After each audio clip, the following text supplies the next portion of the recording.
Dajjal ini akan keluar nanti dari negeri Persia. Sebuah kota dalam hadis sahih dikatakan dari wilayah namanya Yahudiyah. Allahu a'lam apakah dia dari turunan Yahudi atau bukan, tapi yang jelas Dajjal nama orang dipastikan disebutkan namanya dan cirinya. Dan dia akan diikuti dari wilayah Yahudiyah tadi, di wilayah Khurasan. Kalau sekarang wilayah Iran, negeri Iran sekarang. Diikuti dengan 70.000 dari orang-orang Yahudi Khurasan. Dia akan keluar membuat kerusakan selama 40 hari. Kata Nabi SAW, 40 hari itu sehari seperti setahun, sehari lagi yang kedua seperti sebulan, hari yang ketiga seperti sepekan, dan sisa harinya seperti hari kalian.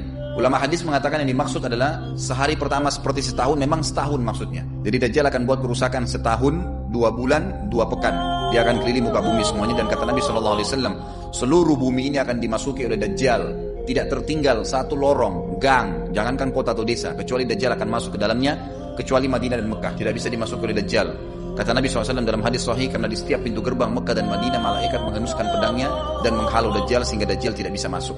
Ciri-ciri Dajjal disebutkan dalam banyak hadis yang sahih adalah mata kanannya yang paling pertama rusak seperti anggur kering. Kata Nabi SAW dalam hadis sahih, ketahuilah Dajjal buta mata kanannya dan Tuhan kalian tidak buta, karena dia akan mengaku sebagai Tuhan. Bagaimana bisa orang mau mengikuti dia? Karena dia diberikan kelebihan sama Allah SWT. Dalam hadis sahih juga disebutkan kalau dia masuk ke dalam sebuah tempat, lokasi, wilayah, dan dia mengaku sebagai Tuhan, orang-orang ikutin, maka wilayahnya jadi subur. Peternakannya jadi banyak, hujan turun dari langit, tanaman-tanaman mereka jadi subur. Memang fitnah. Allah turunkan tanda-tanda hari kiamat. Kalau wilayah itu tidak beriman kepada dia sebagai Tuhan, maka jadi kering, tandus. Cobaan dari Allah Subhanahu wa taala. Makanya kata Nabi SAW disebutkan cirinya Dajjal mata kanannya rusak dan seperti anggur yang rusak. Kemudian dia orangnya memiliki kulit yang kehitam-hitaman serta memiliki dahi yang lebar. Setiap orang beriman bisa membaca di dahinya tertulis 3 huruf, kafara. Semua orang yang ngerti tulisan Arab, tidak ngerti tulisan Arab akan bisa tahu dan baca itu. Di dahinya tertulis naudzubillah kafara, kufur. Semua orang muslim, orang beriman bisa baca itu. Rambutnya keriting dan orangnya tinggi besar. Dia akan mengaku sebagai Tuhan. Dan Dajjal akan diikuti kata Nabi SAW dengan pohon, dengan gunung, bergunung-gunung makanan. Allahu a'lam maksudnya bergunung-gunung ini seperti apa. Tapi Dajjal kemungkinan besar memiliki banyak sekali persiapan yang dia akan berikan kepada wilayah-wilayah yang beriman kepadanya.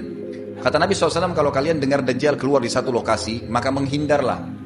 Walaupun kalian harus lari ke gunung. Tapi kalau seseorang di antara kalian bertemu dengannya, maka kokohkanlah. Artinya kuatkanlah iman kalian walaupun kalian harus dibunuh.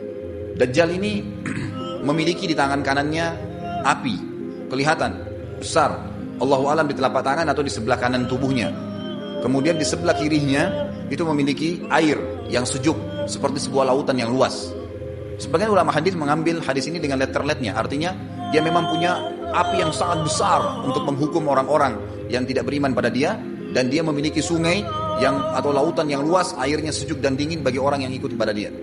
Kata Nabi SAW, kalau kalian ditangkap oleh Dajjal, hadis ini, kalau kalian dengarkan Dajjal, carilah tempat yang jauh dan jangan seseorang di antara kalian berkata, imanku kuat, aku akan menghadapinya. Karena bisa saja dia mengatakan itu, ternyata pada saat ketemu dia jadi pengikutnya. Tapi kalau kalian bertemu, kokohkanlah pendirian kalian dan yakinlah Dajjal ya, di tangan kanannya ada api dan di tangan kirinya ada lautan. Kalau kalian tertangkap, maka pilihlah yang di tangan kanannya yang api dan ucapkanlah bismillah. Pada saat kalian pun harus dilemparkan ke api itu, ketahuilah api tersebut adalah lautan yang dingin. Terbalik, air yang dingin di tangan kirinya sebenarnya itu adalah api neraka yang panas. Maka kita diajar oleh Nabi SAW. Dajjal terus aja banyak pengikutnya, akan diekspos. Seperti kita tahu sekarang, luar biasa bagaimana media dalam sekejap saja sudah bisa tersebar di sana sini beritanya. Kata sebagian ulama yang menanggapi fasilitas media kita di zaman sekarang mengatakan, kemungkinan besar memang Dajjal ini akan terekspos sangat cepat karena adanya media kayak kita sekarang. Cepatnya dia keliling muka bumi ini setahun, 2 bulan, 2 pekan sudah semua bumi ini dilingkari, didatangin karena memang sekarang fasilitas pesawat ada, transportasi mudah. Dan memang ada salah satu hadis yang dihasankan oleh para ulama, salah satu tanda-tanda hari kiamat adalah adanya besi yang berterbangan yang menjadi tunggangan manusia. Sekarang ada pesawat, ada kereta api, ada mobil. Nah, itu ada hadisnya, maksud tanda-tanda hari kiamat. Dajjal nanti akan masuk ke Mekah dan Madinah, akan tiba di Mekah dan Madinah, tapi yang dibahas dalam hadis adalah di kota Madinah. Lalu kemudian dia mau masuk tapi tidak bisa dihalang, maka dia naik ke atas sebuah gunung yang tinggi bersama pengikutnya, lalu dia berkata kepada para pengikutnya, apakah kalian lihat istana yang putih itu? Maksudnya melihat ke Masjid Nabawi. Lalu berkata para pengikutnya, iya tentu saja. Lalu berkatalah, ya, Dajjal itu adalah istananya Muhammad, tidak bisa dia masuk ke dalam, dia hanya batas wilayah haram di luar kota Madinah. Maka kata Nabi SAW, Dajjal pun menepukkan telapak kakinya ke bumi di luar kota Madinah, maka terjadilah gempa di kota Madinah, dan keluar dengan gempaan tersebut semua orang yang munafik. Karena orang kafir nggak ada di Madinah. Semua orang yang di dalam hatinya ada sifat kemunafikan keluar dan jadi pengikutnya Dajjal karena goncangan itu. Dan tertinggallah di kota Madinah orang yang hatinya bersih imannya kepada Allah Subhanahu Wa Taala. Lalu kata Nabi SAW akan keluar dari kota Madinah nanti saat satu orang anak muda dengan hikmah Allah, dia keluar dan orang ini bersih hatinya dengan keimanan. Maka Dajjal pun menangkapnya.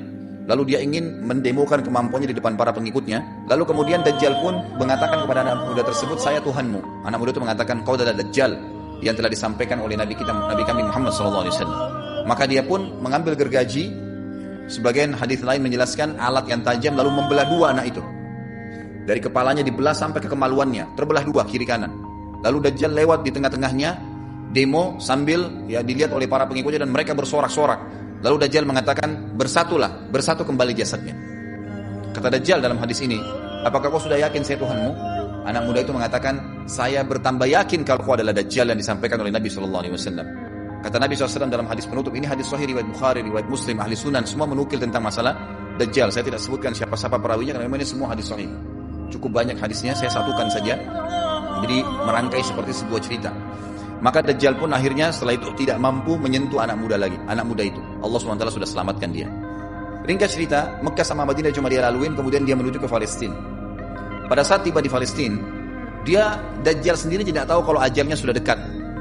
Maka dia pun akhirnya berdemo di sana, menganggap dia punya sebuah kerajaan sampai di daerah Palestina, tepatnya sekarang Israel. Subhanallah. Direbut wilayah itu oleh Israel tanpa mereka sadari. Dalil-dalil wahyu menuntun mereka ke situ.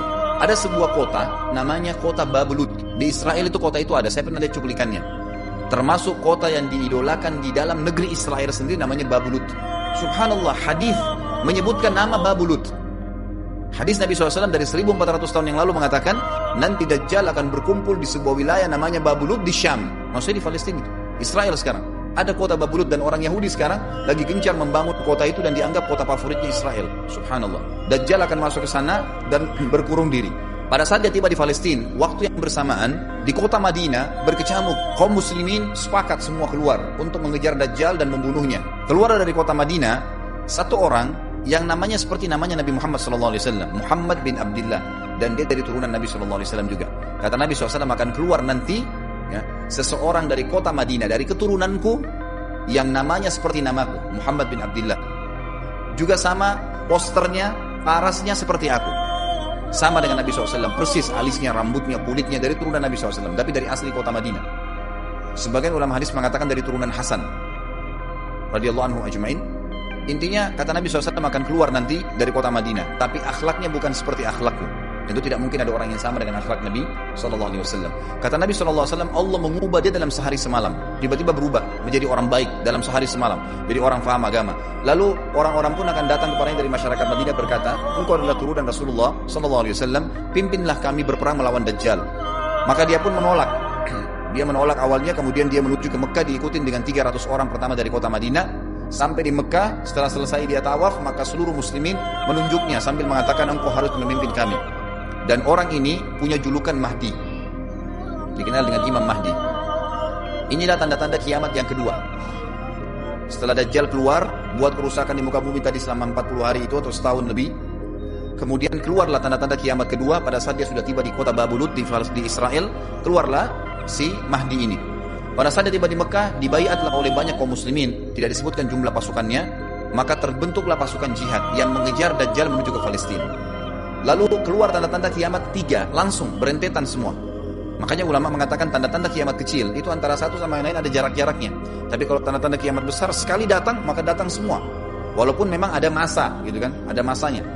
Tanda-tanda kiamat besar yang ketiga adalah pada saat pasukan Imam Mahdi dengan pasukan jihad itu tiba di Darul Baydha namanya, kota putih yang ada menara putihnya, dan itu sekarang di negeri Syam, tepatnya di Damaskus, ibu kota Syria. Sebagian ulama mengatakan Masjid Jami' Syam, karena memang menaranya berwarna putih.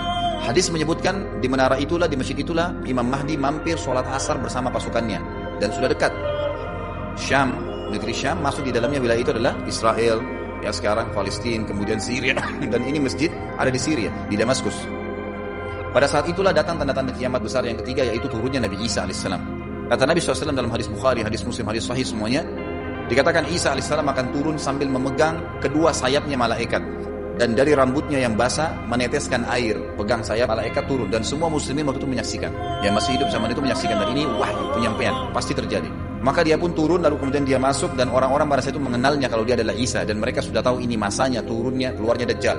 Ini Mahdi sudah ada. Mereka tahu akan turun Isa. Sudah ada informasi seperti yang disampaikan ke Bapak Ibu sekarang. Itu mungkin muslimin di zaman itu sudah tahu semua. Maka Isa pun alaihissalam waktu itu dipersilakan oleh Mahdi untuk jadi imam. Maka dia pun mengatakan tidak.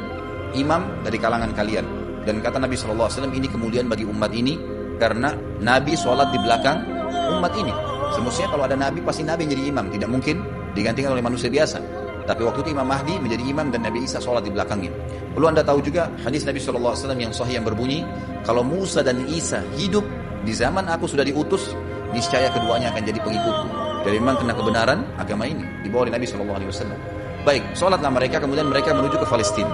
3 tanda-tanda kiamat sekaligus terjadi. Pada saat menuju ke Palestina, tiba di pintu gerbang Babulut. Dan di wilayah Babulut ini, kata Nabi SAW, nanti Isa akan masuk dan memburu Dajjal. Dan setelah membunuh Dajjal, maka seluruh pengikut Dajjal dari kaum Yahudi akan bersebaran, sembunyi di bawah batu dan pohon, di atas batu dan di bawah pohon. Semuanya batu dan pohon itu akan berbicara kepada setiap pasukan mujahidin, berkata, wahai muslim, ini Yahudi di atas saya atau di bawah saya. Batu bilang ini Yahudi yang sembunyi, yang pohon mengatakan, wahai muslim, ini Yahudi, bunuhlah dia. Maka dibunuhlah orang-orang Yahudi tersebut yang menjadi pengikut Dajjal oleh kaum muslimin. Kecuali satu pohon, namanya pohon Garqad. Pohon Garqad ini pohon yang daunnya kadang-kadang agak kering dan ada duri-duri, ya, batangnya ada durinya. Subhanallah, pohon ini dikenal dengan pohon Yahudi karena satu-satunya pohon yang tidak akan bicara nanti adalah pohon ini. Dan apakah Bapak Ibu sudah tahu sekarang pemerintah Israel besar-besaran menanam pohon itu? Subhanallah. Kalau anda lihat di berita tentang apa yang sekarang ditanam di negeri Israel orang Yahudi, maka yang paling banyak adalah pohon Garqad. Bahkan cuplikan yang saya lihat tentang Babulut itu pohon Garqadnya sudah sangat besar-besar. Diameter sudah 3 meter, 4 meter ke atas. Mereka sangat tahu tentang hadis ini. Tapi memang orang Yahudi sebagaimana Ibnu Abbas katakan radhiyallahu anhu, beliau mengatakan firman Allah SWT tafsirnya surah Al-Fatihah, ghairil maghdubi alaihim, bukan orang-orang yang kau murkahi ya Allah. Ihdinas siratal mustaqim, tunjukkanlah kami jalan yang lurus. Siratal ladzina an'amta alaihim, jalan orang-orang yang telah kau berikan petunjuk. Maksudnya orang-orang yang beriman.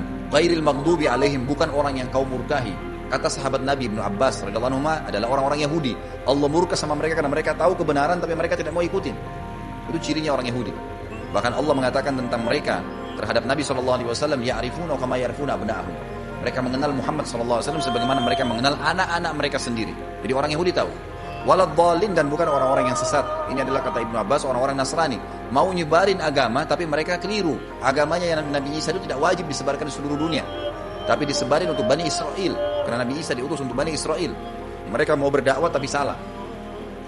Ringkas cerita adalah Nabi Isa alaihissalam akhirnya tiba dengan pasukan mujahidin di depan pintu gerbang Babulut.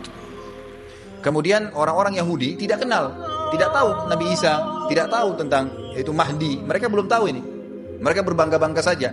Lalu mereka berkata kepada Dajjal, ada pasukan, segelintir pasukan yang mau menyerang kita. Dajjal mengatakan, bukakan pintu gerbang. Mereka tidak akan mampu melawan kita karena pasukannya mereka banyak memang. Maka Dajjal dengan sombongnya menunggu di depan pintu gerbang. Pada saat dibuka, Dajjal kaget melihat ada Isa alaihissalam. Dan pada saat itu kata Nabi SAW, Dajjal faham kalau sudah tiba ajalnya. Begitu melihat Isa alaihissalam, dia lari dan badannya sambil meleleh di depan para pengikutnya. Lalu Isa alaihissalam mengejarnya mengatakan, wahai musuh Allah, saatnya kau akan menemui ajalmu. Lalu ditusuklah dengan tombak emas di antara dua matanya, maksudnya di dahinya, ditusuk oleh Isa alaihissalam dan matilah Dajjal.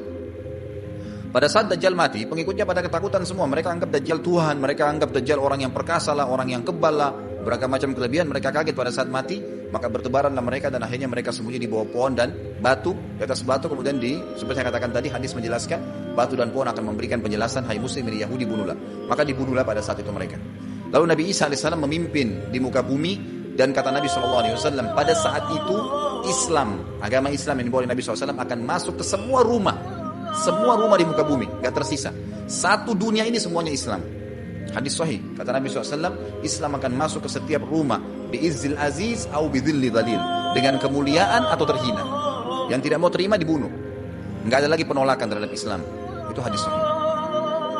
Maka Nabi Isa AS memimpin pada saat itu, disebutkan dalam hadis 40 tahun dengan ketenangan, menerapkan hukum Islam.